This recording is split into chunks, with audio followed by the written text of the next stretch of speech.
atheist, he got puzzled, so I don't give him time. I asked him the next question that, you see this sun, the moon? He said, yes. I said, in the school where my uncle, he studied in 1985, there was the textbook, it is written that the earth, the sun, it doesn't rotate, the earth is rotating. But now at the present moment, we know that the earth, it also rotates in its axis. If you put a mirror and if you took the glasses on the table, it took 25 days of the sun to rotate in its axis. So the Quran says in Surah Yasin chapter 38, chapter 36, verse 38 and 40, that do not you see the sun and the moon, all of these are rotating in its own axis for an appointed time. So the Quran is giving you a very brief that this sun also rotates. This moon also rotates, the universe also rotates. All the galaxies are in the universe, these are appointed, is rotating in its own axis in its appointed time. I said, who can tell you before 1400 or 1500 years, this is the Quran? So the atheist, he got again puzzled that maybe the Prophet he just wrote it by assumption.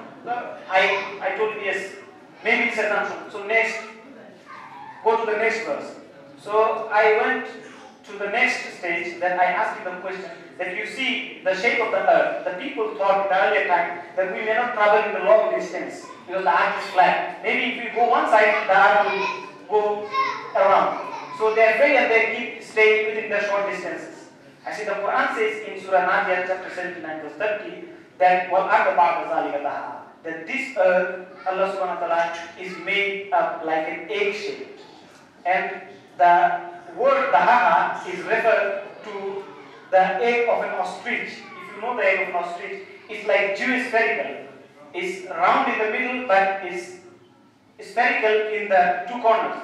So it is exactly the definition what has been, or the picture that has been taken by the scientists at the present moment. In the sky, if you look back to the earth, it is in the north and south pole, it is spherical, and the earth is shaped like spherical.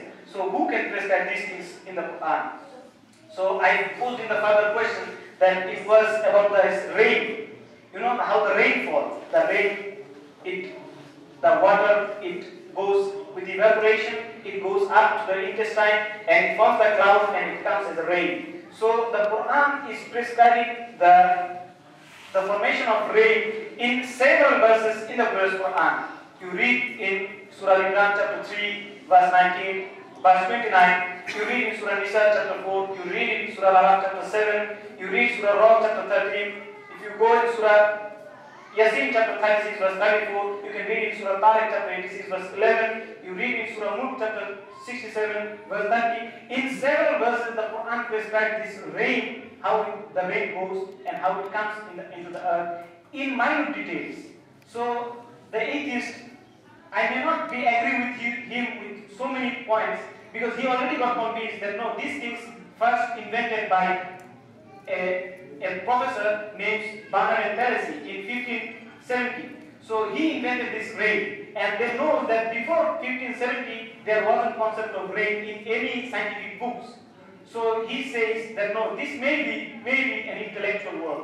So then I go in for further questions that the Quran prescribed about the embryological stages, how a human being is formed in the womb of the mother. In Surah Mu'minun chapter 23 verse 12 to 14, it prescribes minute details about how the embryology goes in one stage to another. So if you go back to the present books of embryology written by the experts like Professor Kitmore he is the head of the department in Toronto University, so they know about these things because they can examine these things by cross-examination.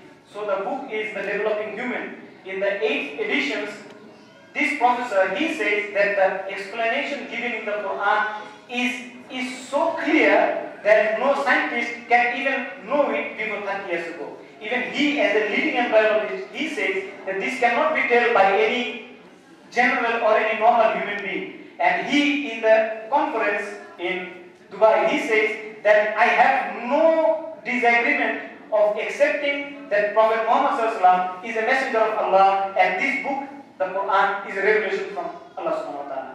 So even the Professor Marshall Johnson, Dr. Maurice Bukai, we know that the name of these people. So I was giving him within at least half an hour to 1 hour, just to give the scientific backgrounds of the Quran. Then after every explanation, as I asked him, and you can also ask any atheist, that how can it comes in the Quran before 1500 years ago? Believe me, the atheist, even the modern science, doesn't have got any answer. Now the people are going to the Mars to find out whether there are any living animal or not. So the Quran says in Surah chapter 42 verse 29 that Allah subhanahu wa ta'ala created the earth and the heaven, and He distributes the living creatures between this earth and the heaven. So creatures is there. So the Quran says there are living creatures beside this earth. So I preferably ask the atheist that when the day you will find there is an animal or living object beside the earth, that day this verse of the Quran will be proof that this verse also true, that there are living animals beside this earth. Because Allah said there are animals, there are living creatures beside this earth. You may not be able to invent it right at this moment, but maybe after 50 years or 10 years, you may find it, and on that day, another verse of the Quran which gives you the information about science, this will prove right. So he said, yes, I may agree with this philosophy if we find that. I said, don't waste your time for 10 years to 50 years to believe that, okay, this verse is. So what we Muslims says, the Quran says in Surah Fussilat chapter 41 verse 53 that sanurihim ayatina fil afaqi wa fi anfusihim hatta yatabayyana lahum annahu al-haq, that soon we shall show them into their horizons and their minds that what is the truth, unless it is clear to them that this is the truth. So I say that I explain you with other reasons also that this Quran is the revelation of Allah subhanahu wa ta'ala. It is not a human production like the other scriptures, and it is, you can examine the book. So I give him, and I give always the non-Muslims, the Quran. So he took one Quran from me, and then he studies, and I give him the instruction how to study the Quran, how to find these things. The Quran speaks about birds, how the bird flies in the air. So the Quran says in Surah Al-An'am chapter 6 verse 38 that don't you see the birds in the sky? None can hold them up in the sky except the help of Allah subhanahu wa ta'ala. The Quran further speaks about the spider in Surah Al-Ankabut chapter 29 verse 41 that don't you see the spider, its nature, how it destroys its home? So the signs of the unbeliever are like the fragile of the spider. Many times the female spider it kills the male spider. So the non-Muslims, Allah subhanahu wa ta'ala is giving that the behavior of the non-Muslims is like this, that they kill each other. So the Quran speaks about ants. You find in Surah Nahl chapter 27 verse 17 and 18 that the ants were talking when Prophet Sulaiman he was coming, that the ants were talking. So people may ask what this Quran says about the ants are talking. This book is a fairy tale. But now with the advancements of science, we know that the closest animal that lives like human being is the ants. They have a leader, they have a marketplace where they can exchange the goods, they can talk each other, they have a very good social systems like as a human being, and they can communicate each other. They can preserve the seeds like what we do, we preserve the food. So that behavior of ants is given in the Quran. So the Quran speaks about the salt and sweet water in Surah Rahman chapter 55 verse 21, 19, 20, 21. And the Quran, almost all the verses that I can give a few hours on this topic, how far the Quran speaks about the science. So we can talk about these issues to anyone which we can prove at the present time that the thing that is preserved in the Quran is 100% right. So the rest of the things like life hereafter, like the existence of God, like the angels, science cannot prove that this is right. Science may not be able to prove that this is wrong. But we Muslims say, since the 100 things the Quran says, out of 100 we can prove 95%.